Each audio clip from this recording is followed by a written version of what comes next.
Yan, so good day po sa ating lahat. Ang atin pong topic po ngayon ay Christian Identity na meron pong title na Embracing Your Identity Part 2. Okay? Ang tema naman po natin po para po sa message po na ito ay The Ground That You Are, or ano ka kung ikaw ay lupa, kumbaga. So, ang main point po kung bakit po nagawa po ang message po na ito upang maiparealize po sa bawat isa na hindi lahat ng mga tao na uma-attend sa church, hindi lahat ng mga tao na nakikinig ng message tuwing linggo ay totoong mga Kristiyano. Okay. Maraming paraan ang kaaway upang tayo spiritually ay hindi mag-grow. Okay? Kasi 'di ba, yung purpose ng message tuwing linggo ay para mai-correct tayo, para may mabago sa buhay natin, pero gumagawa ang kaaway ng paraan para hindi natin maintindihan yung message, para hindi maitanim sa atin yung message. Okay? So, yun po ang purpose po ng ating pong message po ngayon. Ang atin naman pong scripture po ay nasa Marcos chapter 4, verse 1 to 9. Okay, sabi niya po dito, muling nagturo si Jesus sa tabi ng lawa ng Galilea. At dahil nagkatipon sa paligid niya ang napakaraming tao, siya'y sumakay at umpo sa isang bangkang nasa tubig. Nanatili naman ang mga tao sa dalampasigan. At sila'y tinuruan ng maraming bagay sa pamamagitan ng mga talinhaga. Ganito ang sinabi ni Jesus. Makinig kayo.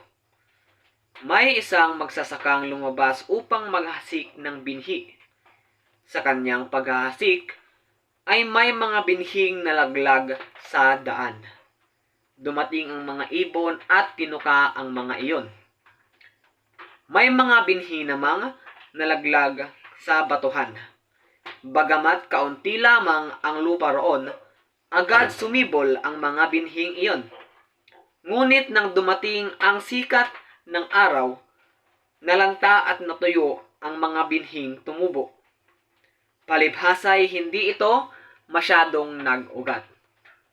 May mga binhi namang nalaglag sa may damuhang matinik. Nang lumago ang mga damo, sinakal nito ang mga binhing tumubo, kaya't hindi nakapamunga ang mga binhi. At may mga binhi namang nalaglag sa matabang lupa. Ang mga ito ay tumubo, lumago, at namunga ng marami. May tig 30, tig 60, at tig 100. Sinabi ni Jesus, makinig ang may pandinig. Okay, so dito po sa atin pong nabasa po na na 9 chapters ay meron pong 4 na nalapagan na klase ng lupa. Yung mga binhi na inihasik nung magsasaka. Una is yung daan. Okay, alam naman natin na ang daan is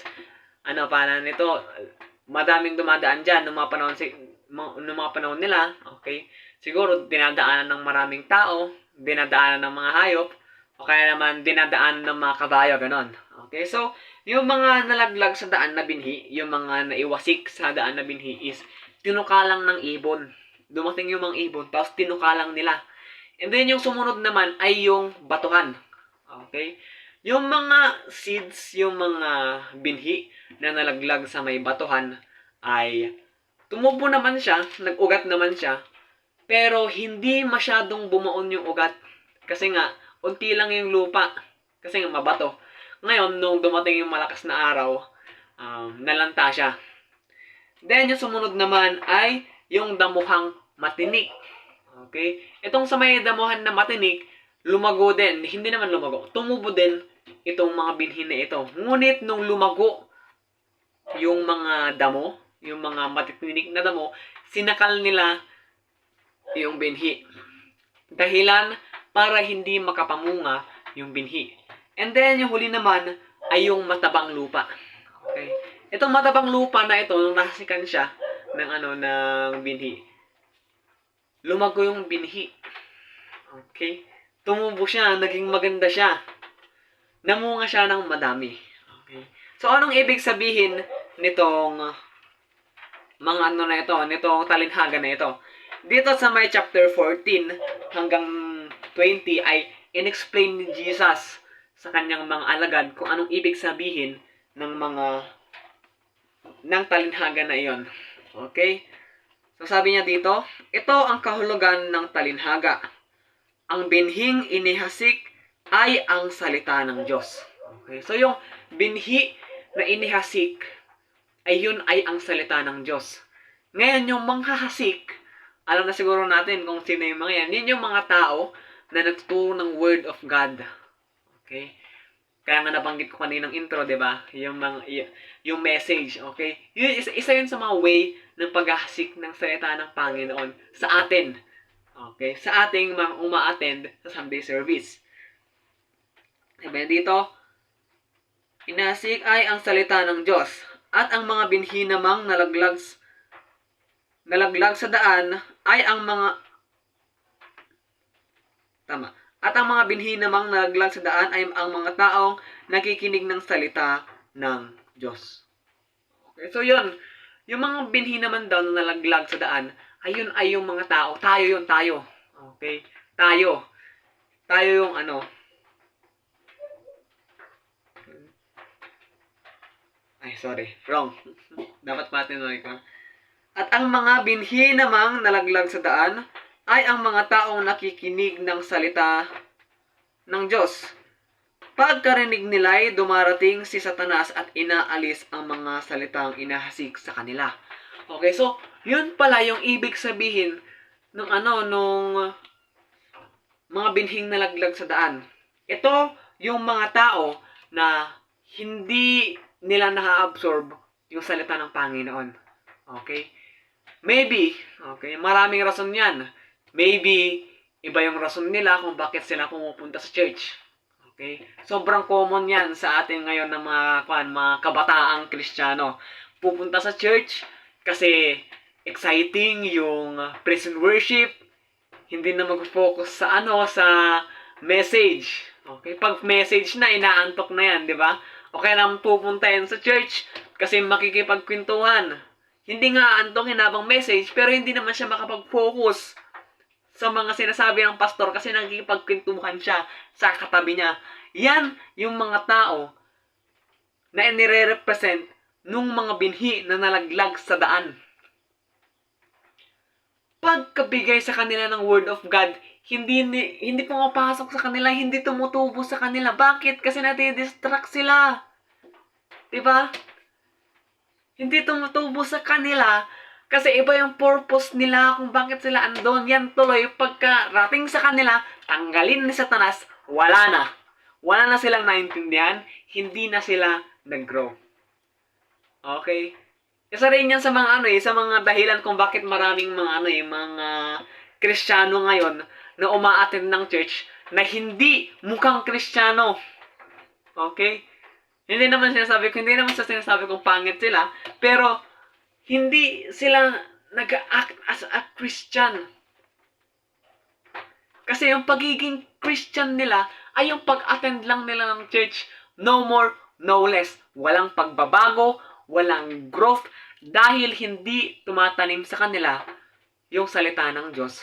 Dahil naaalis ka agad sa kanila yon.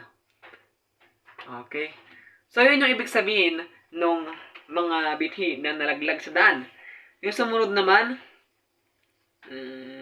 ang katulad ng mga binhing nalaglag sa batuhan ay ang mga taong nakikinig ng salita ng Diyos at agad na tinatanggap ito ng may galak. Subalit hindi ito tumitimo sa kanila, kaya't hindi sila nagtatagal.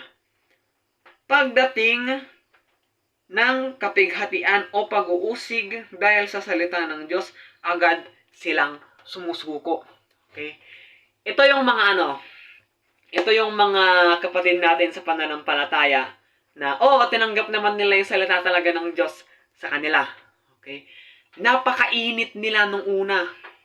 Napakainit nila, active sila sa ministry, Ano pa ba? Lagi silang uma-attend ng church. Di ba? Siguro mga 2, 3 weeks, 2 months, ganun. Attend yan. Active yan. Kahit sa Don't Watch pupunta yan, sa Bible study pupunta yan. Pero once na mayroong masamang nangyari sa kanila, once na nawalan sila ng kaibigan, or mawawalan na sila ng kaibigan dahil sa pananampalataya nila, nawawalan na sila. Or once na makagawa sila ng mali, at i-correct sila ng pastor, ay nawawala na sila. Bakit? Kasi nadala lang ng emosyon yung pag-active nila sa ministry. Hindi talaga bumaon ng malalim sa loob-loob nila yung Word of God na naituro sa kanila.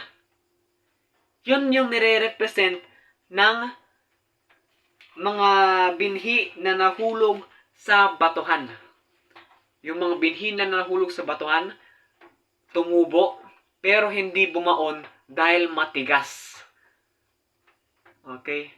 At nang dumating yung mga pagsubok, yung matinding init ng araw, dumating yung corrections, dumating yung mga pag-uusig, pang-uuyaw, nawala na sila. Dahil hindi tumanim sa loob-loob nila yung Word of God na narinig nila. And then yung next naman ay ito, ay sabi niya dito, ito naman ang katulad ng mga binhing nalaglag sa matitinik na halama. Ito naman ang katulad ng mga binhing nalaglag sa matitinik na halaman. Sila ang mga taong nakikinig ng salita ng Diyos, ngunit dahil sa alalahanin sa buhay na ito, pagkasilaw sa salapi, o kaya'y pagkahumaling sa ibang mga bagay, ang salita ay nawawalan ng puwang sa kanilang puso, kaya't hindi ito nakakapamunga. Okay. Ngayon, itong mga tao ito namang mga binhi na nahulog sa matitinik na damuhan. Okay, ito yung mga tao na na okay na lang na uma-attend. 'Di ba? Kasi masyado silang busy sa buhay. Okay, masyado silang busy sa mga sarili nilang ambisyon na hindi na nila naiisip na mas mahalagang gumawa sa ministry. Okay, sabihin nila, ay pastor, ano po kasi, may ginagawa po kasi ako sa ganito, kaya hindi na po ako magtuturo.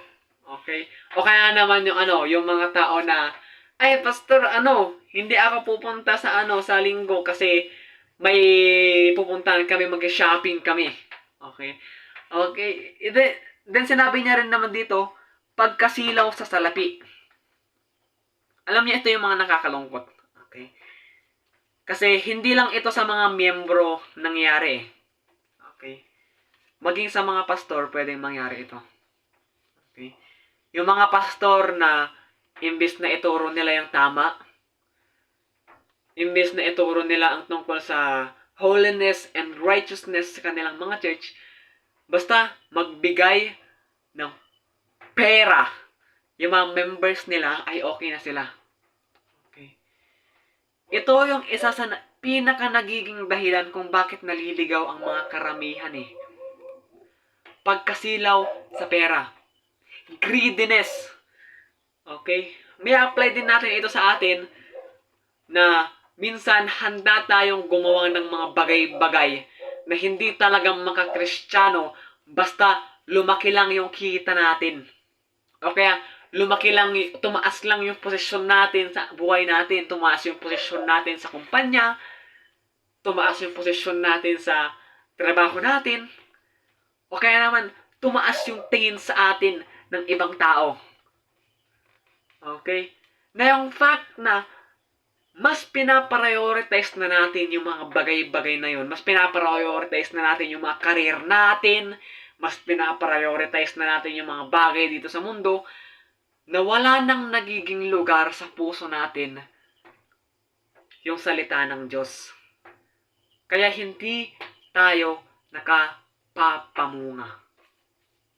Okay? And then yung panghuli naman na klase ng lupa ay yung matabang lupa.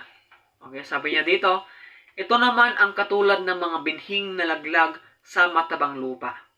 Sila ang mga taong nakikinig at tumatanggap ng salita ng Diyos at namumunga ng sagana. May tig-30, may tig-60, at may tig-100. Itong mga tao na ito, itong mga nire-represent nitong matabang lupa na ito yung mga tao na talagang naitanim sa kanila yung salita ng Diyos. Talagang nag-grow sa kanila yung salita ng Diyos. Kaya namumunga sila. Sa paanong paraan? Okay?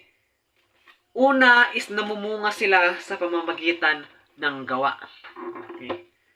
Ang bunga ng totoong pagtanggap mo sa salita ng Diyos ay pinakaunang makikita sa mga gawa natin. Okay? Ngayon, gusto kong tingnan natin yung mga sarili natin ngayon. Okay? Simula nung umattend ba tayo sa ating church? Or simula ba nung nakapakinig tayo ng salita ng Diyos, may nagbago pa sa atin? May nagbago pa sa way ng pananalita natin? May nagbago ba sa way ng pagsasalita natin, pagtrato natin sa ibang tao? Kung paano tayo makipag-usap sa mga magulang natin, sa mga kapatid natin, okay? Or kung paano yung ugali natin sa labas at sa loob ng ating tahanan. Kung tayo ay totoo na naging Kristiyano, kung totoo na tinanggap natin yung salita ng Diyos sa loob natin, pinakaunang makikita yan sa ating gawa. Okay? Isa yun sa mga bunga na masasabi natin kung tayo man talaga ay naging totoong Kristiyano. And pangalawa naman na pwedeng i-represent ng bunga niyan ay mga espiritu. Okay? Then aware naman tayong lahat na bilang isang Kristiyano, obligasyon natin na i-share ang salita ng Diyos, i-share ang ebanghelyo sa lahat ng mga tao sa ating paligid. Ngayon, pag nag-share tayo ng Word of God, pag nagtuturo tayo ng Word of God, may mga tao na matatouch. Magiging tayo din yung mga sick at sila din yung mga mahasikan. Okay? Kahit mayroong mga mahuhulog sa daan, may mga mahuhulog din sa batuhan, may mga mahuhulog din sa madamo at matinik na lupa. Sigurado na kung tayo ay naghahasik ng salita ng Diyos, mayroon at mayroong mahasikan na matabang lupa. At yun, yung magiging bunga natin spiritually. Okay? Yun yung espiritu na magiging bunga ng pagtanggap natin sa salita ng Diyos sa buhay natin. Okay? So mga kapatid, ngayon alam na natin yung ibang klase ng mga tao na nasikan ng salita ng Diyos. Ngayon panahon na upang mag-reflect tayo sa ating mga sarili. Anong klaseng lupa ka? What is the ground that you are? Ikaw ba yung klase ng tao na parang hinuhulog lang sa daan? Yung salita ng Diyos? Na hindi nakikinig pag service? O kaya naman iba yung purpose niya ng pagpunta sa Sunday service, kaya pag message na ay hindi na siya nakikinig? Ikaw ba yung klase ng tao na parang nahulog, ikaw ba yung klase ng tao na parang batuhan, na nung naipunta sa kanya yung salita ng Diyos, ay mainit ka lang sa una, ngunit nung dumating na yung mga pagsubok ay bigla kang nawala? Ikaw ba yung klase ng tao na madaling masilaw sa mga bagay dito sa mundo na ito? Kung ikaw man yun, kapatid, lagi nating tandaan, okay, na hindi pa huli ang lahat.